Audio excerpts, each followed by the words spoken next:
2025 లేదా 26లో డిగ్రీ లేదా బీటెక్ చదివారా? సాఫ్ట్వేర్ జాబ్ కోసం ఎదురు చూస్తున్నారా? అయితే కోడ్ జ్ఞాన్ 100 డేస్ కోర్సులో చేరండి, జాబ్ సాధించండి. మీరైనా కనుక్కున్నా, మీ ఇంట్లో మీ పెద్ద కొడుకులకు ఉన్నానా, మీకోసం పనిచేసినా, మీరందరూ బాగుండాలని కోరుకున్నా, మీరందరూ బాగుండాలని కోరుకున్నా. ఇలా మీకోసం ఆలోచించి, మీరే మీ మనిషి ఆలోచించి, మీ కుటుంబ వ్యక్తికి ఆలోచించి, నా కొడుకుకు టైం ఇవ్వలేదన్నా, నా కొడుకుతో మాట్లాడలేదన్నా.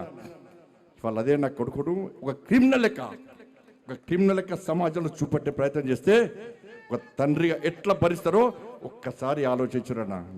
నా కొడుకు నేనేం తప్పు చేయలేనా, మేము ఫ్రెండ్స్ ఉన్నానా, మేము తప్పు చేయలే, కలిసి ఉన్నాం, ఇలా విడిపోయినాం, నేను ఏ తప్పు చేయలే, నిజాయితీగా బయటికి వస్తా అని చెప్పి ఇలా నా కొడుకు ఎప్పటికీ నేను సమర్థిస్తలేనన్నా. తప్పు ఎవరు చేసినా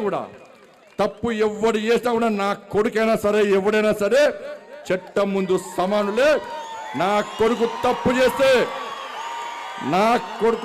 చేస్తే తప్పకుండా నా కొడుకు శిక్ష 100% పడాల్సిందే.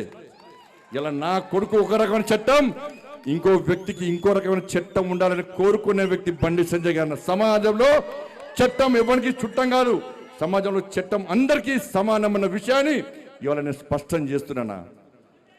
ఇవాళ నేను ఎట్లా వెళ్ళినో, నేను ఏ దారిలో వెళ్ళినో అదే దారిలో నా భార్య వస్తుందని ఇప్పుడు మీకు అంతా తెలుసు అన్న. నేను మళ్ళీ ఈ నీళ్ళు కడితే మళ్ళీ కంటెంట్ అంటారు, అదో బాధ మళ్ళీ ఏమి నాకు కంటెంట్ కాదన్నది. ఇవాళ నేను ఎట్లా పోతున్నాను మీకు మామూలుగా తెలుసు. నేను ఏ దారిలో పోతున్నానో నా భార్య కూడా నా దారిలో వస్తుందన్న. మీకు మా భార్య ఉద్యోగం చేస్తుంది బ్యాంకులో ఉద్యోగం చేస్తే నేను అడిగిన ఎందుకు లీవ్ పెట్టినామమ్మా అని అడిగిన. నేను బ్యాంకుకు పోతే నా బ్యాంకు కస్టమర్ కడుకోమన్న కార్యకర్తలు బ్యాంక్ వస్తారు అన్నది. ఏదో సమస్య కోసం వస్తారు. అన్న అక్క వదిన ఇవాళ సంజయ్కి చెప్పన్నా, ఏదో పని చేస్తే బ్యాంకులు బాగా డిస్టర్బ్ అవుతుందని చెప్పి లాస్ట్కు లీవ్ పెట్టి ఇంట్లో కూర్చుంది అన్న. ఇలా కార్యకర్తలు అందరూ నాకంటే ఎక్కువ భార్య దగ్గరకు పోతారు. వదిన పెళ్ళుంది, తృణమో ప్రణమో సాయం చేస్తుంది ఉంటే, వదిన బర్త్డే ఉంది, తృణమో ప్రణమో సాయం చేస్తుంది, వదిన హాస్పిటల్ ఉన్నాం, తృణమో ప్రణమో సాయం చేస్తారన్న. ఉంటే సాయం చేస్తుంది, లేకుంటే ఏదో రకంగా ఇప్పించిపోతుందన్న. కానీ ఇలా కన్న పేగు డిప్రెషన్లో ఉందన్న, ఏడ్చుందన్న, డిప్రెషన్లో పోతుంది. కనీసం సంజాయించే అవకాశం లేకుండా ఇలా ఇబ్బంది పడుతుంటే, ఇలా మా కుటుంబం మీద పరోక్షంగా ప్రత్యక్షంగా ఇట్లా దాడి చేస్తుంటే ఇలా ఏ విధంగా ఒక తల్లి భరిస్తుందో ఒక్కసారి ఆలోచించుడన్న. తల్లడిల్లిపోతుందన్న, డిప్రెషన్లో పోతుందన్న. ఇలా లాస్ట్కు అవన్నీ చూస్తుంటే అరే ఒక్క సంఘటన, నా కొడుకు సంఘటన మమ్మల్ని ఇబ్బంది పెడుతుంటే 29 మంది ఇలా ఇంటర్మీడియట్ విద్యార్థులు, మైనర్ విద్యార్థులు ఇలా ఆత్మహత్య చేసుకుంటే మరి ఆ తల్లుల బాధలు ఎట్లుంటే ఇప్పుడు గుర్తొస్తున్నాయి అన్న. ఆ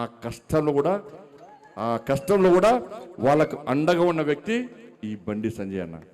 ఒక పిల్లకు ఒక అమ్మాయి ఇంటర్మీడియట్ అమ్మాయి, అన్ని సబ్జెక్టులు హైయెస్ట్ మార్క్స్, కానీ సోషల్లో 0 మార్క్స్ అన్న. 95 సోషల్లో 0 మార్క్స్. ఇది తప్ప కాదా?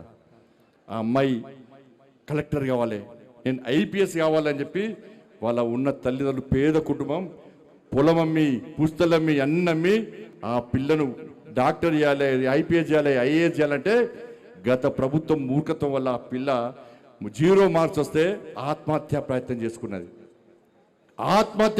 చేసుకుంటే కొన ఊపిరితో ప్రభుత్వం ఆత్మహత్య తీసుకొస్తే వాళ్ళ అమ్మ మెడలో పసుపు తాడు చూసినటువంటి ఆ తల్లి, అరే నా అమ్మ నన్ను చదివేయడం కోసం, నన్ను డాక్టర్ చేయడం కోసం, నన్ను ఇంజనీర్ చేయడం కోసం, నన్ను IPS చేయడం కోసం, IAS చేయడం కోసం పుస్తల తాడు కుదబెట్టి పసుపు తాడు వేసుకొని నా కోసం కష్టపడ్డది.